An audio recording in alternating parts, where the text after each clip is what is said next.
G'day battlers, and today we're jumping in to take a look at the updated Holiday Cup for 2021, and we're also going to be going through how you can win your share of $1,000 by putting your Holiday Cup skills to the test. But that's going to be at the end of the video, so stay tuned or just skip ahead. Timestamps in the progress bar as usual. First question though, what is the Holiday Cup? So you can see that we've got the schedule over there for Go Battle League. Now we can see there that we've got, first it comes in the Ultra League. So December 16th, the Holiday Cup is going to start, which is part way through the Ultra League rotation. And then it's going to keep going through Master League a little bit until December 31st. So we have about a 2-week window that we can play the Holiday Cup from December 16th to the 31st. Now we can see the restrictions for the Holiday Cup there. And if it's another Great League Cup that allows typings of normal, grass, electric, ice, flying, and ghost. So there is a lot of Pokemon that are eligible for this cup with 6 full typings, no bans. So I think the easiest way that we can sort of understand it is by just jumping into the graphic and trying to boil it down in that way. So whoop, here we go. Up here, if you want to get the screenshot with a thumbs up. There you go. But we've got sort of 6 groups here. It's a little bit similar to last year, but there are some notable additions that I'll go over in a sec. First, I just want to name like the 6 groups here. We have the fighters that don't have the fighting type in the top left with the Obstagoon and Vigoroth. We have Talonflame in the top middle there. We have the Electrics plus Diggersby just below me with the Lantern, Pachirisu, Diggersby, and Alolan Graveler. Bottom left, we have Altaria representing the Fliers. In the middle, we've got Froslass and Wigglytuff. And then last but not least, we have Alolan Marowak. So again, there are a few additions that were not here last time. Talonflame is a big one. Talonflame got its community day, I think it was like February or March this year. I think it was March actually. So it did exist, I believe, when the first Holiday Cup came around, but it wasn't as powerful. Now that we have the Incinerate Flame Charge combo, it is something to be meddled with. Well, it's not something to be meddled with. It's something to use because it's very good in this cup. And then the other big thing I think is Pachirisu, who is, I believe, #1 on the PvP Poke rankings, and essentially XL Candy has become a huge thing in PvP, as we all know, and Pachirisu has definitely benefited from that, just getting a much larger combat power in. And it sort of just slots in really well there with the electric types. It's a bit of a side grade. It still sort of works the same way. It's not too special. It's just really, really bulky.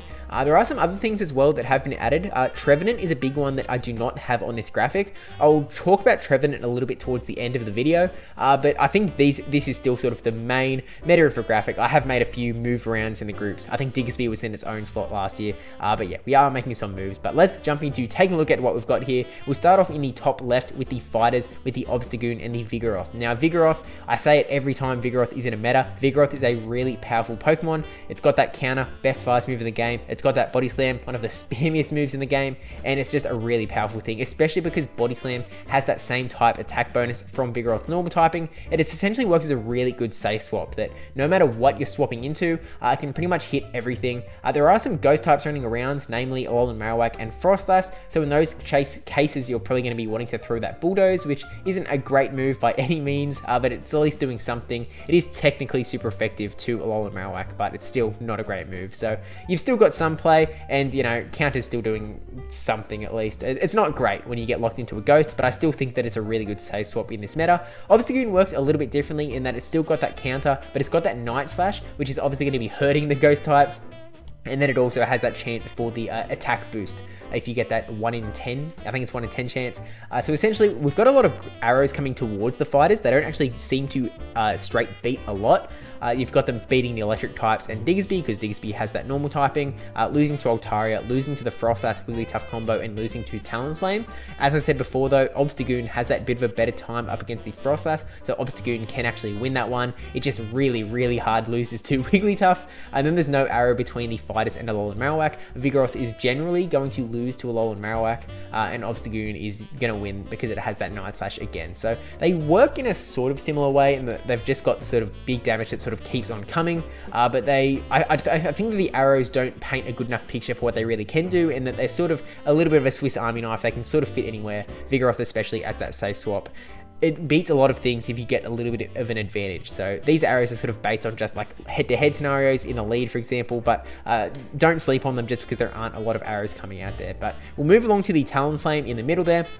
arrows to the fighters, to Altaria, to the Froslass and the Wigglytuff, with arrows coming back from the electric types and Diggersby, and also Alolan Marowak. Talonflame is one that is like potentially even scarier than a Froslass when it has energy, because once you start ramping up with those flame charges boosting your attack, Talonflame can just do an immense amount of damage. It can be so devastating, especially when your opponent doesn't shield a Brave Bird. It goes through, it can just absolutely destroy, win a game completely just by that one single decision. So it's a really powerful mon. It's no big surprise that it is going to be really good here now that it has been introduced to the Holiday Cup.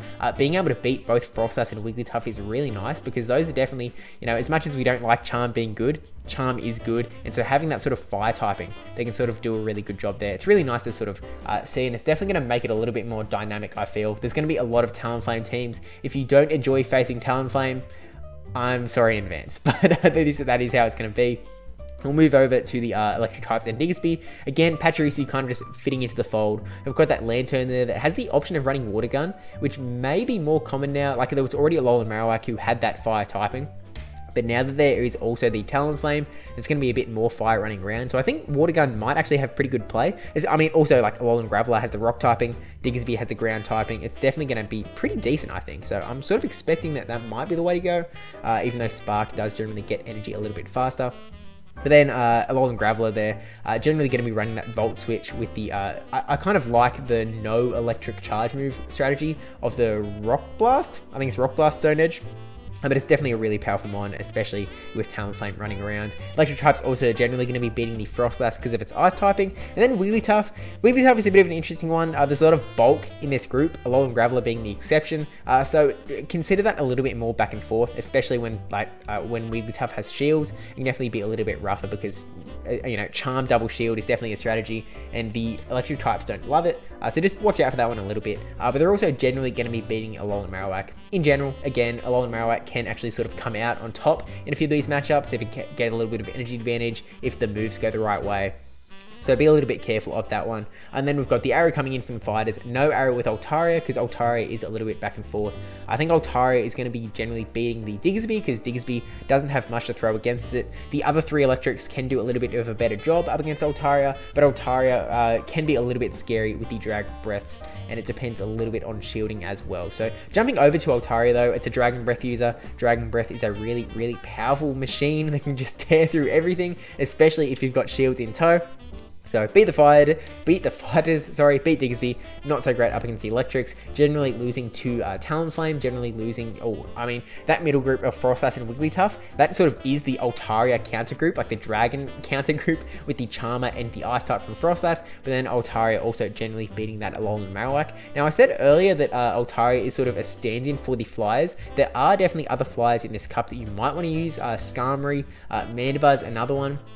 They still don't love the Froslass or the Wigglytuff, but I feel like Altaria is just sort of, it's the better flyer out of the three. It's kind of the one that you want to use, just because, again, that Dragon Breath damage is really oppressive, and there really isn't anything that's particularly running around that doesn't care about Altaria, other than like Altaria's hard counters there. So I'm sort of an Altaria stan in this cup, and that is definitely biased the Meta Simplified infographic here. But talking about the Altaria counters, Wigglytuff, Charm, Froslass, Energy, really dangerous, Avalanches and Shadow Balls coming out really hard and fast. I've said it every time Froslass appears as well. Generally going to beat the Altaria, as it's going to be hard for Altaria to overcome those ones. Generally going to beat the fighters as well, although again, Froslass has a bit of a rougher time up against Obstagoon. Generally going to lose to Talonflame because it resists Charm. It does big fire damage to the Froslass as Ice typing. And then generally going to lose to the electrics, generally going to lose to that Alolan Marowak. Although Charm can definitely still do a fair chunk there. It's just that, it's not great. And then also Froslass, if it's got that energy advantage, if it can get a Shadow Ball through onto Alolan Marowak, that'll obviously flip that matchup as well in its favor. And then last but not least, Alolan Marowak there. We've gone through all the matchups already. No arrow to the fighters because Obstagoon going to win, Figure going to lose. Well, against Marowak, I mean. And then also arrows at Talonflame, at Froslass, Wigglytuff, arrows coming back from the electrics, and also Altaria. Now, I did mention I was going to say Trevenant. Trevenant is a sort of interesting Pokemon. It's a bit of a neutral sort of guy. Trevenant's definitely a very bulky Pokemon. It's got some bulk to it. It can get some real spam off with the seed bombs coming out pretty hard and fast. It could definitely do a lot of neutral damage to a lot of things, even super effective damage to a lot of things, like a lot of the electrics, the Lantern, the Alolan Graveler, the Diggersby. None of them want to see those seed bombs coming through. And then obviously Shadow Ball, a really big nuky move that can really hurt a lot of this meta. So even though it isn't on the infographic, please do be careful of Trevenant, because it is definitely gonna cause some havoc if you aren't really prepared for it. And I mean, obviously there's gonna be a lot of content creators with a bunch of teams as we go, but that is my Meta Simplified infographic. But about that sort of cash prize, we'll bring the little thing up here. There is going to be a $1,000 holiday cup. Just now, I actually buried the little bit here, because there's actually $2,000 up for grabs. This first $1,000 is just for North America, so that is Canada, United States, and Mexico. Essentially, next Friday, December 17th at 5:30 PM ET, there is going to be a holiday cup with $1,000 prize pool hosted by Antimatter Gaming, if I didn't say that before. And so there is a 128 player cap, so get in quick if you want to get involved, if you want that shot at the big cash prizes. Link is going to be in the description down below to join the Discord, and that is where it's going to have more information about how to register and also more announcements. It's also where you're going to be doing the coordination during the tournament when it does come to pass. And also, actually, I'm going to be casting this tournament alongside some very big names, announcement coming soon, so stay tuned for that one. It's going to be a lot of fun. But outside of North America, there is, well, look, this hasn't been announced yet, so shh, don't tell anyone I'm telling you, but there is going to be another $1,000 tournament for global, no region restriction. Everyone can get involved in the $1,000 holiday cup. So details are going to come out soon. Join the Discord again, because that is where it's going to be announced, as well as the Nexus League Twitter. Definitely worth joining, and it's going to be a lot of fun. Date is still TBD, so yeah, just stay tuned on that one, and start practicing your holiday cup and a little bit of team building skills, because it's going to be a lot of fun. And I sort of just realized that I'm like, I can be the head to this guy. It's like, hello. Oh, I can't use my arms because he's already got arms, but join the holiday cup. Do it. Again. But with all that said, that's the video. Do join those tournaments, because they are a lot of fun, and it's really cool to see this sort of scene grow with all of the cash prizes coming into the community. And also, participation is the biggest thing that sort of makes sure these events keep on coming through. So join in if you can.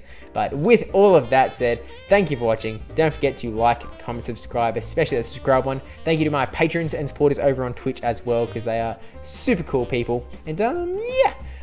Don't forget to watch the videos down there if you want, and subscribe for the future stuff, future announcements, future goodies, and have a happy holidays, I guess, because, I mean, 'tis the season. So I'll see you in the next one, whenever and whatever that may be, and have a good one.